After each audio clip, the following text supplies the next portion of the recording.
Good morning, everyone, and welcome to the launch event for the latest report produced as part of the IWA's crew-funded project on the foundational economy. I'm Andy Regan. I'm Policy and External Affairs Manager at the IWA, overseeing all our policy and research projects.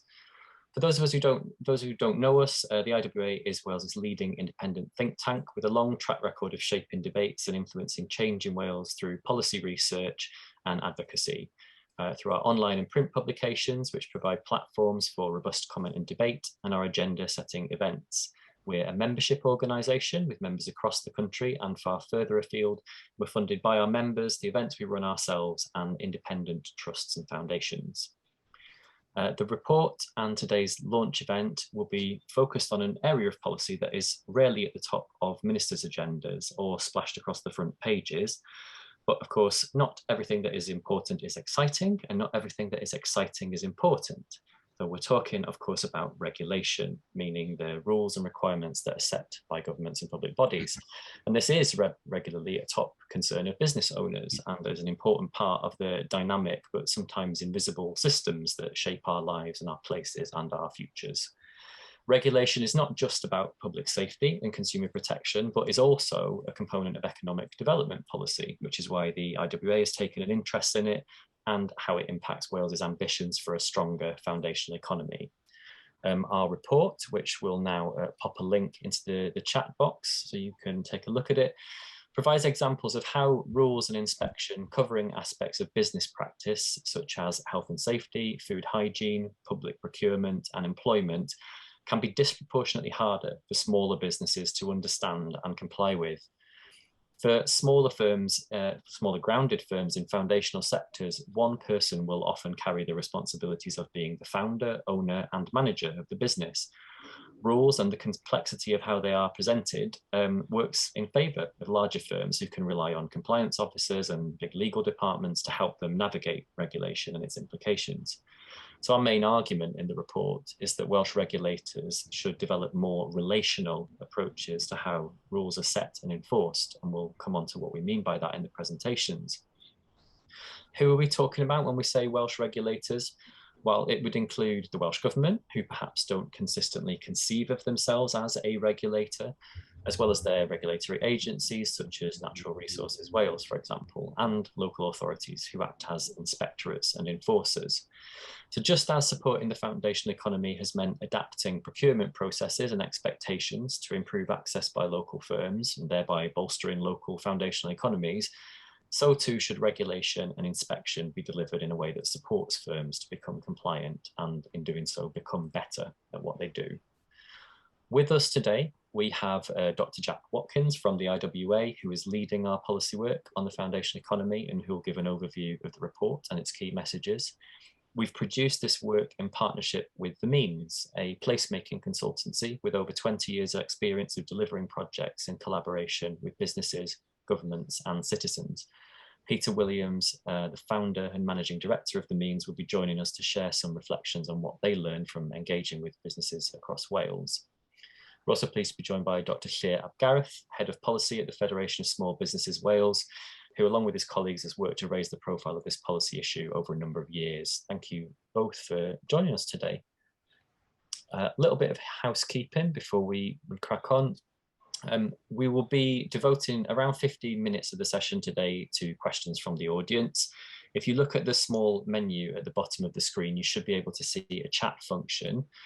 Please use this to submit questions in writing throughout the event, and then what I will do is call on you individually to join us on the video, switch your video on and ask your question. Obviously, if you'd rather I read the question out, please just let us know, and we can do that as well if you don't want to pop on the video. You will notice that you've all been muted on entry, but we will unmute you if you're called on to ask a question. And in order to prevent background noise, please do keep yourself muted unless you're being asked to speak. Please also feel free to use the chat window to provide comments and respond to what's being said. You know, your feedback helps us develop our future programs of work, and we know that lots of people often find they make useful connections by attending IWA events. So please feel free to just introduce yourself in the chat too. Please do remember that all the chat and questions are recorded, and video and audio of today's event will be made available via our YouTube and podcast channels shortly afterwards.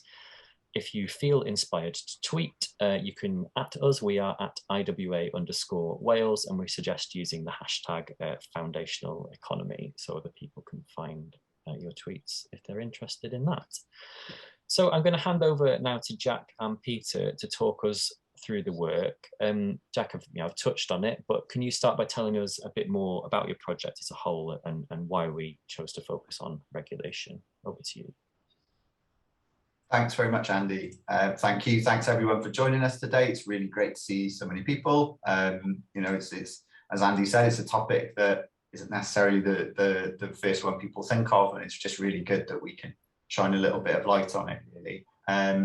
I'll start by just talking a little bit of background about the work the IWA is doing on the foundation economy. So we've been generously supported by Crew to spend a couple of years looking at how the foundational economy as a policy agenda is developing in Wales, and what kind of things can be done by the Welsh government, by local government, by kind of key policymakers within Wales.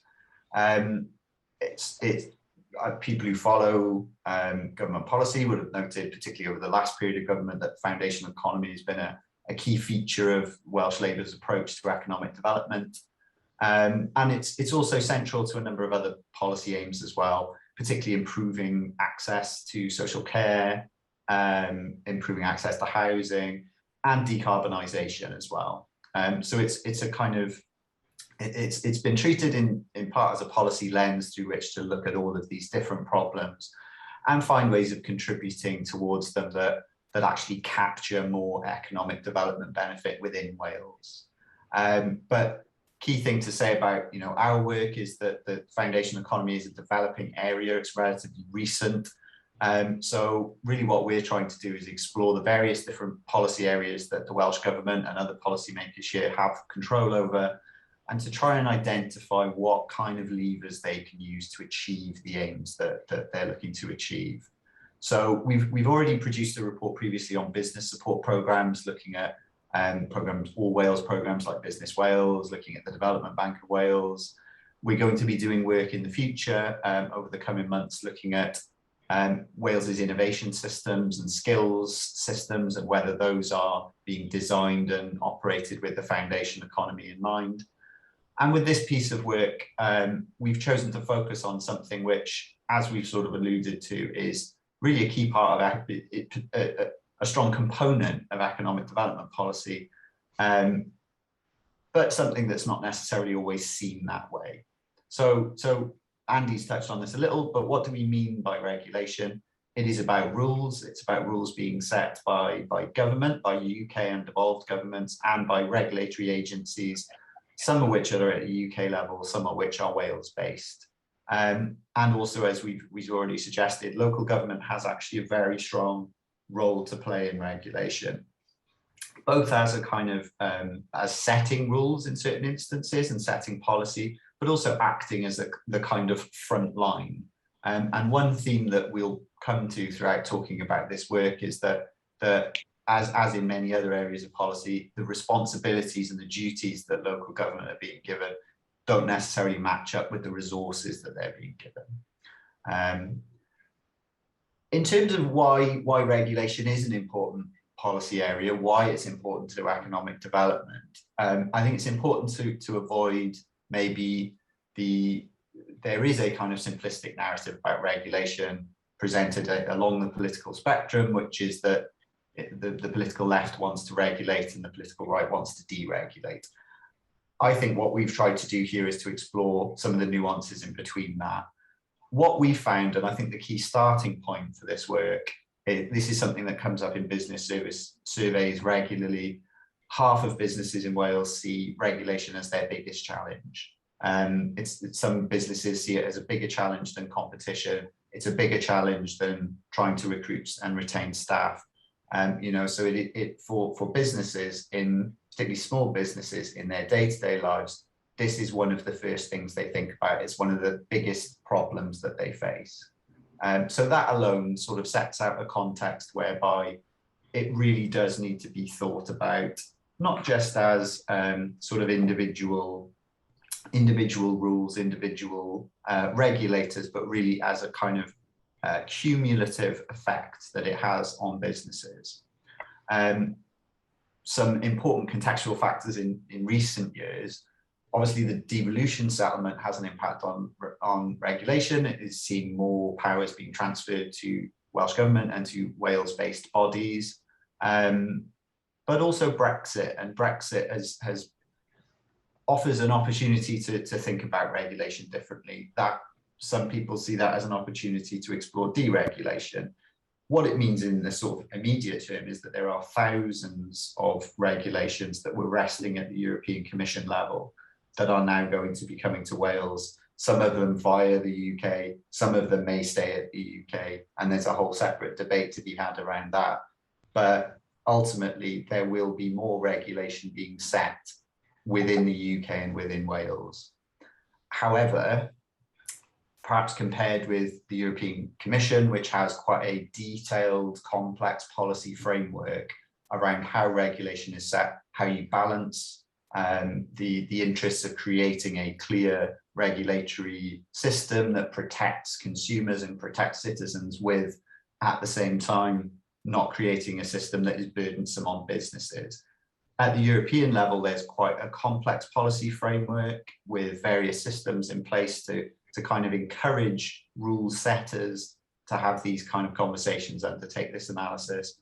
Our concern is that this is less of the case in Wales, and potentially the amount of regulation that's coming to Wales isn't necessarily being matched by a kind of policy framework in place to actually set out who's doing what and who is having a kind of general overview of the whole system. Very much things rest with individual agencies at the moment. And this is also a contrast to what's happening in England and also in Scotland, where in both cases there are kind of policy and legal instruments in place that sort of embed certain principles, embed certain processes and practices. In particular, in recent years, more and more interest in the different effects that regulation can have on small versus large businesses. So that's something that's really informed the way that we're thinking about this work. So I'm going to hand over now to Peter Williams, who, as Andy has introduced, is Managing Director of the Means. And we've worked in collaboration to do some engagement with businesses in a variety of sectors, foundational sectors across Wales, and have heard a lot about their experiences, practical first-hand experiences of dealing with regulation. So Peter, if I hand over to you, just to give us a bit of background on that. Great. Okay, thanks very much, Jack. And the words excitement came up a couple of times in the introduction there. Well, I must admit, I was excited with the opportunities of speaking to these businesses in terms of the improvements that could be made to the landscape. And I think you set out in the introduction there, Jack, that where the opportunities are, coming on stream, aren't they? So it's a good time, an opportune time to be doing this. And I should say, first of all, thanks to all the businesses that took part. Characteristically, they were generous with their time, and also the business principles had interests beyond the confines of their business. I think it's quite typical, active in their communities in other respects. And the second general point I'd make in introduction, I suppose, is that the FE sectors we looked at, their importance has been thrown into ever sharper relief, isn't it? Food production, logistics, care, social care, construction. They're very important to the economy in Wales and throughout the UK. Just to start with construction there, we know that the house building industry is key to the UK economy. It's been hit particularly hard, 2009, etc., etc. And as a result of that, this acute housing shortage that the UK suffers from kind of persists.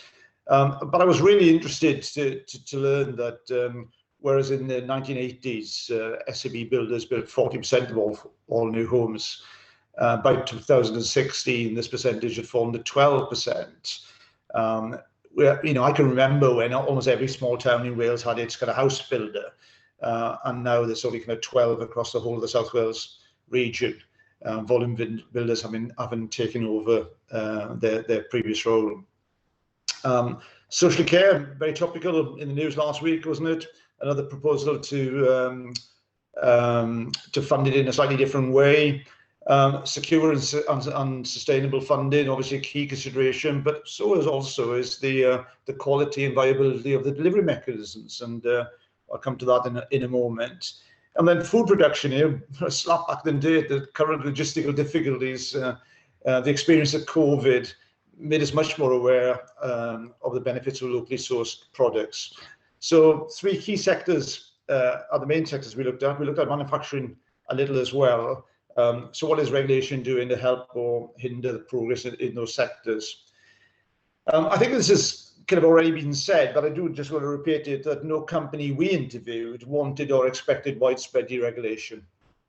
I was quite surprised that the role of regulation is kind of really well understood and valued in for example, upkeeping standards in care, improving the environmental performance in the construction sector, safeguarding consumer interests in food, and even with engineering there, this idea that regulation can help create a level playing field, allowing Welsh firms to compete in global markets. So the acceptance of regulation, I think, is a given. The concern is much more subtle, and it's a way around the way that the regulatory framework is designed and applied. So let's go back to that kind of small house builder. Typically they're working on brownfield sites, whereas the bottom builder is out there on greenfield sites. So this has got other implications. Just supporting that kind of work is an important thing in itself. And we discovered there were kind of 3 probably areas where the regulatory system was impacting on them. And I think it was Andy who said none of these in itself is an issue, but the cumulative effect is the problem. So, for example, we all understand why we need ecology consultants to look at promoting biodiversity and so forth, but it adds costs. And it adds disproportionate costs if you're doing 2 units than if you're doing 202 units, obviously. The same applies to the kind of requirements for on-site retention and drainage of rainwater, the use of swales, commuted sums for maintenance in perpetuity. Relatively easy for that guy in the volume house builder who's charged with doing that. Very difficult for the guy who's splitting his time between managing subcontractors on a 2 or 3 house infill site. Other things about the space standards and so forth, and spreading the cost of increased space standards across a limited number of units. And indeed, working at brownfield sites, of course, you are stuck with remediation costs that you're not confronted with on greenfield sites. So that kind of whole planning thing is part of the 3 problems we discovered, the 3 general problems. Planning also relates to the problems around finance, because for the small builders, they're trying to access finance. They will not get finance until they get planning. The planning is taking longer and longer in most authorities. So the problems of financing the work during that period is a real consideration. And then there's the transactional costs of dealing with utilities. It's a monopolistic situation in most cases, and you've just got to wait. And obviously, if you're dealing with 200 units as opposed to 2, again, the transactional costs are a real consideration. And a further area in construction was interesting, I think, because it's quite paradoxical, and this is the move towards a more socially oriented procurement system. And this is meant, isn't it, to give a platform for grounded firms to engage with contracts for public works. But its operation poses, kind of paradoxical obstacle, as I was alluding to. So the TOMS framework is the one that's kind of used nationally across the UK. It's there to introduce metrics on social value and as such. And as such, it's a kind of regulatory expectation. But in the Welsh context, it throws up some, it skews certain things. So, for example, when commissioners are asked to use local suppliers, what defines local is not consistent. The radius is different within different local authority areas, as indeed are the targets around the number of percentage of subcontractors and all those kind of things. That kind of varies, so that's confusing for the smaller firm. And then when you're in kind of rural powers and you're looking for structural steel, for example, what defines a local source for that? Your choices are obviously constrained. So that very implement that's meant to kind of progress the FE is in some ways causing a little bit of a hindrance. Turning over to social care, again for Wales, kind of huge issue. The number of over 75s due to increase by 70%, and over 85s expected to double by 2040. So, it should be at the forefront of all our minds. Salaries below NHS standards, and obviously quite often below retail standards. So attracting staff and retaining them is a huge issue. The solutions that are readily impact are kind of quite nuanced, I feel. So one of the avenues felt worthy of investigation is how changes can be made to the accreditation framework. The assistance on kind of certification through examination, could that be varied so that we could actually indicate competence through not through formal assessments or qualifications, but by accrediting experience and orientation and so forth. And there's kind of good stuff happening there. And another potential innovation, which again is, it should be within our grasp. Obviously, all these things have got problems and impediments, but this idea that micro carers could take a much greater role in the provision of care. At the moment, a micro carer is limited to 4 clients, and if you want to go above that, you've got to do a lot of training and qualifications. You've got to register with the Care and Social Services Inspectorate, and that obviously poses a barrier to growth of small enterprises. And in Flintshire, they're doing some terrific work around this, and the hub of that is around collaboration, the potential role of secondary support services, providing advice on human resources, legal issues, finance, tendering, the kind of things that small firms actually kind of struggle with. And that was a consistent theme throughout all the sectors, that this idea that some advice could be procured kind of generally across a number of firms as opposed to the level of firm is an useful kind of model, I think.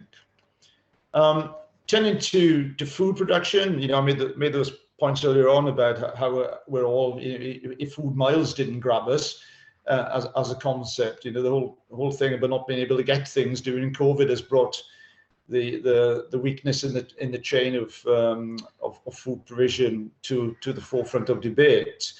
And there is this idea in the WWF report that we should have an aim of relocalizing the food system. So how's that going to happen, and how can we help it, and what is actually hindering it? And we came up with some really interesting companies. Great to talk to them and learn what they're doing, and some interesting features that they've kind of come up against. So the nut butter company, for example, artisan peanut butters. Apparently top of the shop with Tom Kerridge, we were told. So this firm consciously uses only organic ingredients. However, they're not able to certify their own products as organic because the accreditation for that, the process of accreditation is so costly. So just to quote them directly, we would love to be able to label and market our nut butters as organic, as the ingredients are all accredited with the Soil Association. But legally, we can't unless we get accredited ourselves. Prohibitive costs for small producers. So that was interesting, I felt. And they tried to move into making animal feed, and there's a whole new set of regulations impacted on them, and they had to give up on that. Ira Thrive Limited is a honey farm based in the Ffrwch'r Valley between Carmarthenshire and Swansea there. So it was labelling requirements here. Again, to quote them directly, we were advised not to use keywords like raw and pure, at our detriment, as some larger handy companies just use those words with seemingly with impunity. Fudge pots, they produce spiced Welsh fudge updating traditional recipes. So they were positive about their experience of regulation, but here we entered into the realm of whether food hygiene certification was a requirement and whether firms had to actually pay for that. And this highlights for us one of the instances, and I'm sure Jack will return to this in terms of the conclusions. It's saying about over-compliance, people worried, so they either step away from it or over-comply. And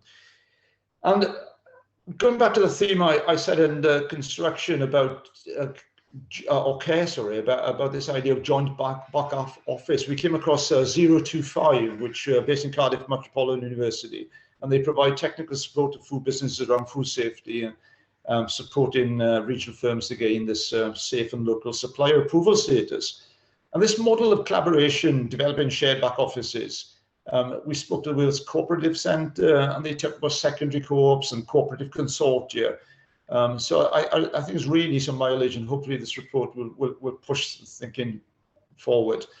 Lastly, we looked at something which possibly not always considered as part of FE, and that's manufacturing. But given that it contributes 16.8% of gross value of GVA in Wales, it's obviously very key to the Welsh economy, and the Welsh government is obviously committed to promoting the sector and helping it to compete internationally. And we spoke to EBS internationally, a fantastic company doing AI, robotics, international customer base, and we started talking about this kite mark, this move from a CE kite mark to this UK CA mark.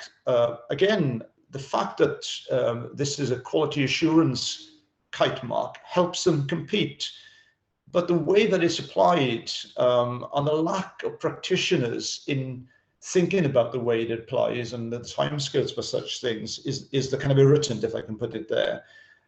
Insufficient consultation, copper-bottomed, risk-averse application was kind of hindering things. And just to round off, there was this kind of general thing from everybody we spoke to, and Jack touched upon it a little earlier when he spoke about compliance departments within larger kind of institutions and organizations. But the thing about employment law, for example, and it's not just employment law, just picking on that for a moment. Employment law is constant, it's dynamic, it's constantly changing, and it's really, really difficult for small firms to keep up with that. And it's come to the fore with the fact that lots of small firms, I think, would take on more apprentices if they were able to work their heads around how it operates and make that a little bit more simple. And there was this remark about having silo busters, having somebody, and it probably, Jack, kind of goes back to the work you've done around business support, somebody, a one-stop shop for companies who can to ring up and say, look, I'm not quite sure about the regulation because it spans 2 or 3 government departments or 2 or 3 regulators. Can somebody there kind of just give me a little bit of a kind of signpost and help me on my way? Thanks. Thanks very much, Peter. Yeah, what I think makes it quite a powerful piece of work is hearing directly from businesses themselves. And I think one reflection maybe on the foundational economy as a policy agenda is that it really does actually encourage not just government, but all of us working in public policy to try and be a little bit more grounded in the way we think about things like business. A really striking thing, a real focus of this work is that there is a huge distinction between different types of businesses, how they interact with the markets that they're in, but also obviously how they're engaging with regulation. So I'll talk quickly just about some of the things that we're recommending that are coming out of this report. I won't go through everything because some of them we've kind of covered in sort of general terms, for instance, one thing that we've really emphasized is about the role of support and the kinds of support that public bodies, public agencies can provide. Some fantastic examples from the food industry of where you've got sort of industry expertise and you're bringing in higher education as well to play a role in that. So that what you're essentially doing is a form of business support that is not general business support, but it's quite specific about within your industry, how do you get the certification you need? How do you get licensed to do the things that you want to do? And we obviously think that there's a role there for regulators to play in that as well. But I think one of the really key things that we've highlighted is at the Welsh Government level, is that a lot of what we're talking about in terms of the principles for how to do good regulation, a lot of that is established, as I've mentioned before, in other places in a policy statement or in a form of legislation. And that's something we feel is missing in Wales at the moment, particularly looking past the more kind of established better regulation agenda and using things like regulatory impact assessments, and actually bringing in sort of more recent principles, like at the European Commission level, you have the think small first principle, which is essentially requiring regulators to think about how the impact of a regulation might work differently for different types of firms. I think that's a really important step for thinking about the foundation economy. It is ultimately about recognizing that there is a huge diversity within the private sector. So that's something we think that there's an opportunity, particularly with the context of Brexit and everything else, to start thinking about how we embed some of those principles a bit more. One observation as well, it comes through very clearly across all the sectors, is just about the complexity of the process of just reading, understanding regulations, let alone building in systems to comply with them or to report on them. And we think that there is a kind of, again, an established mechanism that's happening other places, but it's not really being formalized in Wales. And that's about starting to look at principle-based regulation or outcome-based regulation, rather than legalistic, complex rules. You instead look at a number of short statements that kind of set out what you as an agency or what you believe that the industry as a whole should be working towards. And there's a lot of evidence that this actually creates a better environment for compliance, and that you share the responsibility a little bit more between regulators and the firms that they regulate. We also think that a really key thing here, there's a number of things that we touched on really relate to local authorities.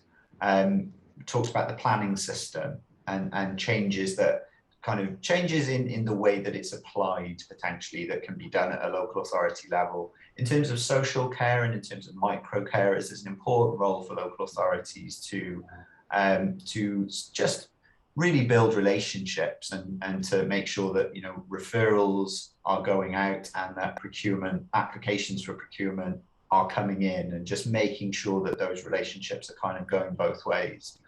And obviously we've touched on the fact that local authorities are also an important player in terms of being the inspectorate on things like health and safety and food standards. But I don't think you can really ask anything more of local government without addressing the resource question. You could apply this to procurement, which is something that's often talked about in the foundation economy as well. And what we think is that when rules are being set, the impact assessment process should not just be about modelling what will this mean for certain businesses. It should also be what is this going to cost? What's this going to cost for us to inspect regularly, to enforce? Currently, there are examples where that is being done, but it's very much a case-by-case basis. We think that's something that should be more standardized, so that if local authorities are being given more responsibility, they're also being given more resource from central government in order to do that. We talked a little, Peter raised about procurement, and I think a general reflection on that, something that we've made some recommendations on, is really about the importance of taking a local focus, so that where frameworks like the TOMS framework can be hugely valuable for procurement professionals. Really, there's no substitute for local government deciding on a place basis what is important for social value. There's some examples, we've heard some examples of certain firms, larger firms know how to game or are starting to game the TOM system a little more.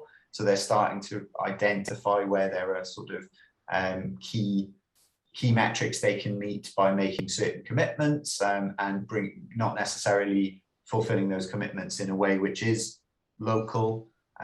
So we think that ultimately the design of these frameworks, the use of metrics has to be something that's much more informed at a local level.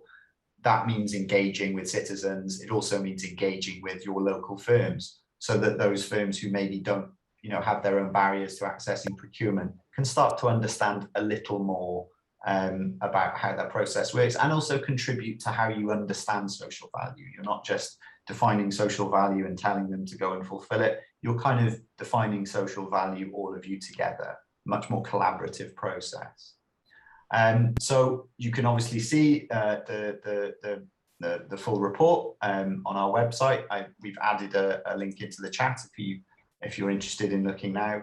We discuss our conclusions and recommendations in full there. But hopefully you all get the sense that this is a piece of work that is very much built on the reflections of businesses. We've done the work of trying to map that against policy. But these reflections are ultimately, as Peter has said, there's a lot of nuance there. This is not calling for strict deregulation, or on the other hand for kind of harder enforcement. There's a very nuanced picture that comes from across all of these sectors. So having concluded a little what our report is about, we're really, really pleased to have Dr. Llyr Gareth from FSB with us here today. FSB, as many of you will know, has sort of been championing not just foundation economy, but issues around regulation and its impact on small businesses in Wales for a number of years. So we're really happy to have Llyr with us today, just to be able to give us, a couple of comments and reflections and provide some sort of context and background. So over to you, Llyr. Thanks, Jack.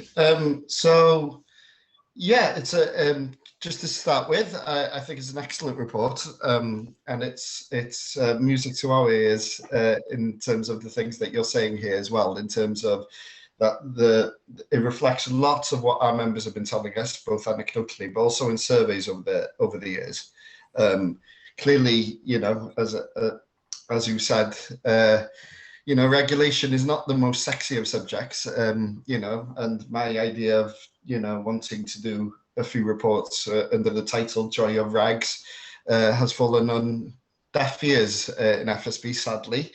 But nevertheless, it's really, really important to our members, and our findings similarly have always found that regulation is one of the key barriers to productivity, to being able to expand your business. Maybe many choose not to go into new markets because of the regulatory aspects involved and the complexity involved. So to start with, I'd like just start by saying that this reflects a lot of the research that we've found over the years, and it's true, and I'll try not to labour the points that have been made already. Regulation is really important to small businesses. It builds trust, it builds confidence.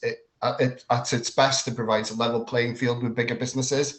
It ensures that products are safe, that everybody's working in the same regulatory environment, that there's a fair level playing field to economic competition. So let's start with that. It's absolutely not, our members are not in our surveys saying they want to get rid of regulation. It's not a bonfire of the regs sort of thing.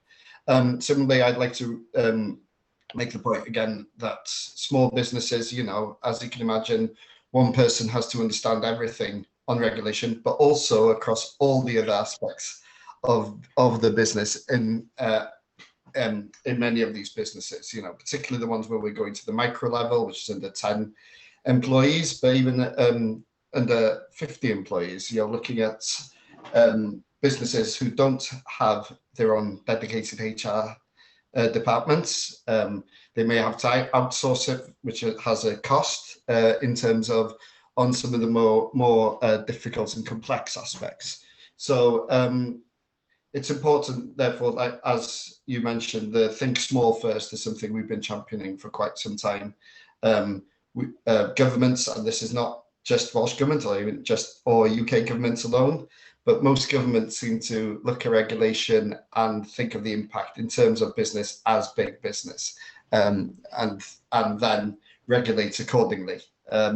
So I'd like to just mention what those opportunity costs also mean in a wider level. You know, from our surveys, 36% of our members in a recent survey said that regulation impacted on their productivity. 1 in 10 said that it stopped them going into new markets. Now these are, so it does have an impact on that side of growth. But I think in terms of the foundational economy side, some of which is on growth, we want to get small businesses moving to be medium-sized businesses locally. But there's also all that side of capacity and capabilities. So, you know, for example, if Welsh Government is looking at how to move towards decarbonisation, towards a fair work agenda and all of that side of things, time is finite for, you know, for businesses. They have the capacity and capabilities to do a lot of stuff, perhaps, but, you know, the more they have to do on one thing over here, the less they can do on things over here. So it's important in that respect, I think, to understand some of the perverse outcomes that can come from an overly complex system of regulation. And this links to that side of, you know, what we want from institutions, because I think in the report that you discussed the food innovation side of things, where there's a more positive relation between the regulator and those institutions and those whom they regulate. You know, it's a supportive environment. It's moving towards looking at regulation as supporting innovation, of supporting moves into new markets, rather than perhaps the traditional view that we often start with, which is thou shalt not, you know.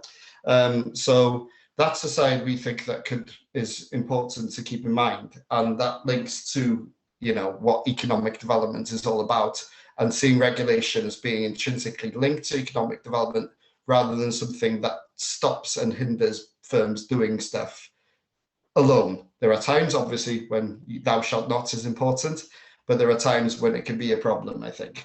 And this links then to a wider view on the principles of regulation and the principles of what we want from economic development in Wales. So regulation in this sense fits quite nicely with what we've called for in terms of an economic development bill, which tidies up those aims, that vision for what economic development is about and what we want to achieve in the next 30 years in Wales, and then what follows from those principles, regulation being a key part of that. And as Jack has mentioned, this fits quite nicely with that idea of having a principles-based approach, an idea where you're saying what these regulations are for, and and engage with small businesses about the best way to get there, rather than perhaps putting reams and reams of requirements that are incredibly difficult to understand in isolation from each other. So I'd just like to quickly add a little bit that's quite important, I think, though it seems like a minor point.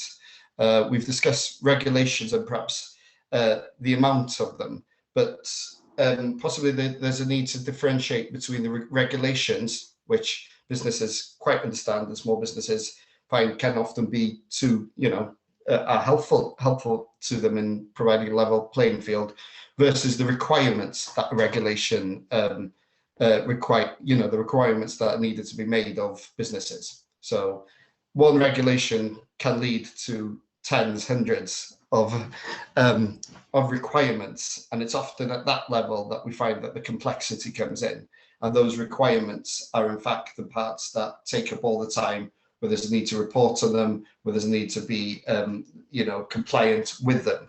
And that's perhaps the place where we would look to addressing where they're needed, how many of them are needed, and is there a better way to do it?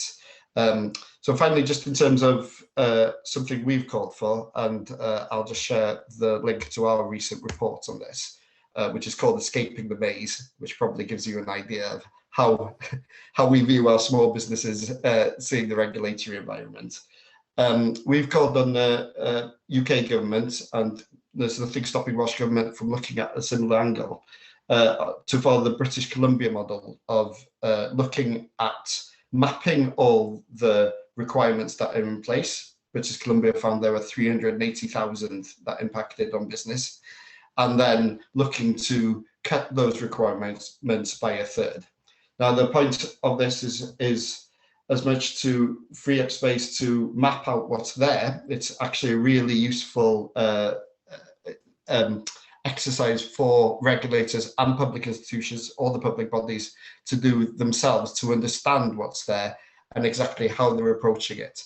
And that also leads to the idea of culture change, to look at those regulation, like that regulatory framework, as being, yes, in order to steer businesses towards the good practice and to make sure of all the things that the public would expect, but also to look at what the regulators themselves are doing in order to help that and to stop there being perverse outcomes and too many needless requirements. So I'll stop there because I think I've probably talked enough and I'm in danger of reiterating what's already been said. But just to say, really good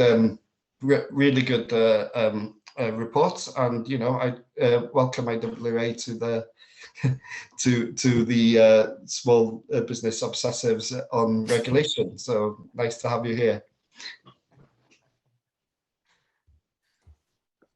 Thanks very much, Llyr. It's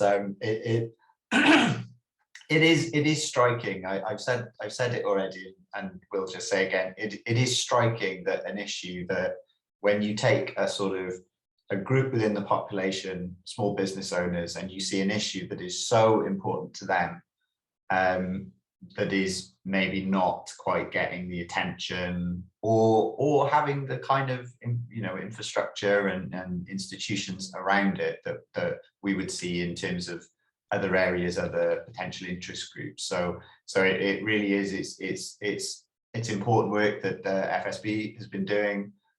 It really was eye-opening piece of work for us to do, I think, to really see this and hear this kind of lived experience of what business owners are facing. Okay, so we're moving to Q&A. We're not getting huge volumes of questions through from the chat, but there's still time to slot a few in. I thought we'd be all over TikTok by now with people doing dances about regulation, but not entirely surprised that we perhaps haven't. I mean, I'm going to just start with one question, and before I kind of pick up at one or two from the chat function. So Peter's touched on this a little, but the kind of the elephant in the room of this conversation is obviously we're talking about a devolved government in a devolved nation. Not all of the regulations that affect small businesses in Wales are set by the Welsh government. So I guess a question perhaps for Llyr first of all, and then Jack and Peter, if you want to come in. How should the Welsh government be engaging with the UK-based regulatory, UK regulators? Peter's talked about, the need for kind of utility connections, and obviously that's regulated by Ofgem. How does the Welsh government make sure that its kind of economic development priorities inform what kind of UK-wide regulation, how the approach to UK-wide regulation? What more could it be doing on that? Llyr, perhaps start with you. Yeah, it's a tough one, isn't it? The devolved aspect adds that extra layer of complexity on that front due to where regulation sits on different sectors. I guess our point in looking at how Welsh government can consolidate and provide the roles and remits for the institution that sits under its own banner, as it were, is to provide clarity around to its own approach, and also to provide a clear point of contact that then looks at how those interrelate perhaps with the wider UK regulatory framework and with other actors. I mean, Welsh government can provide, a role in pushing regulators elsewhere. They can provide evidence about where something isn't working and what the issues are. But having its own story and vision on these things provides a clear basis for where those negotiations happen and what the push is and why, which is why we point to it as a good way of perhaps tidying up the ecosystem with a clear central point of contact with those outside of Wales. Provides a little more simplicity in order to have those negotiations, and that counts also for cross-governmental discussions and negotiations. That you're able to put your stall out, as it were, and then that helps to provide a framework for how you bring the people in. Just to pick up on that as well. Just before you do, Jack, sorry. So I think we'll have a question next from Ivan Glynn in the chat. Yeah, so perhaps if Maria, if you just could get ready to let Ivan join us on the video, and then Jack, yeah, please. Yeah, sure. I was just going to add on that. It's an interesting one. How there's a wider question how Welsh government manages those kind of relationships with UK government, UK bodies, and kind of acts as a bit of a cheerleader. Often something you think of something like a regional development agency, and the Welsh government does have that role, so that it does have a role to do that and be kind of passing on views and information that it's getting from businesses. I think one of the concerns we had doing this work is it looks like an area in which the Welsh government is behind, and there are certain processes being done at the UK government level. There is a sort of duty expectation that they will start assessing. The agencies will start assessing, well, what does this mean for small businesses? Obviously, you have things as well like the growth duty in place, and that require public bodies to kind of report on how their work will support the growth of businesses. So it sort of feels like at the moment, before even getting into the structures of how they would do it, as Llyr has said, they really do need to have a much more clear policy position on it. And that's the basis with which you then start that engagement. Thanks, Jack. So, Ivan, let's over to you for your question. I don't think I'm able to hear you, Ivan.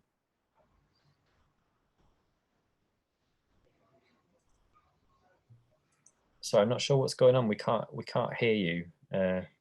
You're not muted, but I don't know if perhaps your microphone's not plugged in.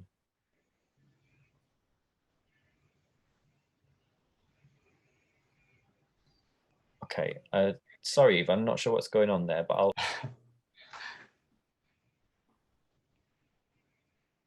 just muted myself. This is going well. Okay, so I've got the text of Ivan's question, and I just the last bit of your question in the chat, Ivan, I just was going to ask you to kind of elaborate on what you meant by it. So perhaps you could pop that into the chat as I read it out. So Ivan was going to ask us, he says, we often talk about over-regulation. Any thoughts on the potential damaging impact of under-regulation on businesses and wider economic development? And the example he gives is the domestic building sector is arguably being under-regulated in the UK. So I'm interested, Ivan, if you perhaps in the chat tell us a little more about what you feel that under-regulation looks like in your view. But again, perhaps coming to Llyr first, do you have any views on that? Particularly, I know a lot of your members are involved in the kind of the construction sector. Do they feel under-regulated? Would they agree with the premise of Ivan's question? I think in terms of developers, I think we often have the public discourse in that idea of developers versus local authorities. That some people feel that developers are able to ride roughshod over other things. However, I think that's one of those issues where you're discussing regulation. There's that implicit idea that regulation impacts on all of the businesses of all the similar sizes at the same level, which is something your report does go into in quite some detail around how the perverse impact of some of the regulatory issues around that side of things has meant that we don't have as many small businesses involved, that there are fewer people in the market to provide for all the different types of housing we want. So I guess the point is that there's a side to that there might be under regulation around certain aspects that might hit some parts of that trade, but do not probably help our members that much. In terms of on the developer side and domestic housing, small businesses often have the trouble that all of those things that are discussed in your report are often at the front end of costs, and they stop. It means that there's a lot of risk involved at the start of the process before you reach the point where you're actually at profit. And when we're talking about margins, that can be very, very important. There's a reason we talk about margins and why this is a particular problem for small businesses. So I think the premise of the question is probably based around that linkages of regulation with all businesses, when it might be regulation that's there to try to stop for overdevelopment of a certain type. But that's probably not my field of expertise, and probably would be for Ivan to say exactly where he's coming from with that, I think. If I could jump in as well, just with one example very quickly as well. So something that we looked into a little bit is about building regulation, and obviously in the context of the tragedy at Grenfell Tower. And I think one of the things to think about in all of the review process that's going on around that at the moment is that one of the key problems there was about the inspection regime as much as rules, and it was essentially a lot of things have been pushed into a space where they could be self-certified. So I think this is where it's really important to think of regulation and inspection as being two sides of the same thing, and that you can't setting regulation sort of to add more or to add less has to come with the right inspection regime. And that sometimes, businesses who are pushing for less regulation, what they actually get as a result of that kind of push is a weaker inspection regime. The rules remain the same, but it just gives them a little bit more flexibility around that. So I think it's very complex. And there are, I think when we've talked about principles-based regulation as well, we do recognise that there's public safety to think of, and that's not always appropriate. Yeah, and I would agree, Jack. And we're at 12 o'clock, so I might let us run over for no more than 5 minutes just to fit in one or two more questions. So one from Brian Eady, who mentions that he's leaving, so I won't invite him to come onto the video, but he's talking about principle-based regulation and a concern that that might result in increased business non-compliance with principles which are not mandatory.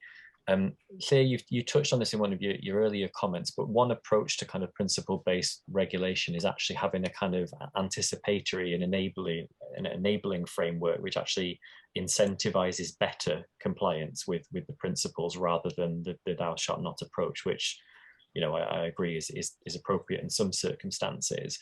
So I think Jack said, and I would agree, that we're kind of behind the curve a little on this in Wales. What would your members think of a framework where the Welsh Government's kind of actively incentivizing them to kind of move towards the social value and make that kind of moving towards that path, the path of least resistance? I'm thinking of it like with the environmental agenda in particular. What more could Welsh Government be doing to kind of reward through regulation businesses who are doing innovative things on the kind of the green agenda and therefore make Wales a more kind of attractive place to be a clean green business? Yeah, I think that's the point we're looking at, really, isn't it? It's regulation has that side of providing incentives as well as obviously the thou shalt not. You don't want to be having everybody litter our rivers and so on. There's areas that thou shalt not is quite right, but there's areas whereby, in terms of the environmental side, regulation can be a steer if it's done in an enabling way towards moving people towards market, towards business opportunities, as well as regulating the activities you do to stop you doing bad stuff. It's not just the equivalent of a sin tax. You can use it as an incentive towards things, you know. And with the environmental agenda, in many ways, the problems we often find is that small businesses, like many individuals, it's often worth thinking of them as similar quite often, is that people don't have the knowledge about what's the things that will have the right impact, what's the things that, what are the tools available to do to have an impact within your business. And that's sort of side of having that engaging, supporting and steering principle-based approach on something like environment is something that actually engages that conversation going, allows people to, it facilitates more social learning than perhaps, you know, reams of thousands of requirements that individually don't make much sense when you read them, and you can't see the, you know, the wood for the trees, basically. So that's the idea behind it, and the same idea is that also taking the idea of, you know, the idea that the danger of non-compliance as a result. Well, I think in general, the argument would be that you're more likely to get compliance to regulations that people understand why it's there and what it does. Now, you know, you have good and bad businesses, good and bad individuals on these things, but in general, at the aggregate level, we think that side of having that understanding and social learning is a good thing and would actually lead to better outcomes. Great. Well, I promised we would overrun by no more than 5 minutes, so I'm going to keep to that. Our director, Aura Miller, isn't with us today, but she would not forgive me for letting us overrun substantially. So I'm just going to say thanks very much to all of our speakers and to all of you for being with us today and contributing to the discussion. Thanks in particular to Peter and his team at the Means for working with us on this project, and obviously well done to Jack for bringing it all together and holding the pen on the final report, which I hope you will all be able to take some time to look at and give us your feedback on. Our aim at these open events is always to kind of identify issues that need further thought, articulate what those issues are, and get people thinking about what needs to change, why and how, and so we can all play our part in making Wales better. If you want to receive early notifications of future IWA events and recordings of all our sessions direct to your inbox without even having to go and look for them, please join us as a member on the Support Us page of our website at iwa.wales. Perhaps someone will pop that I already have in the chat for you now. So yeah, thanks very much for joining us today, and see you at the next of our IWA events in about 2 weeks' time. Watch your inboxes for details of that. Thanks very much.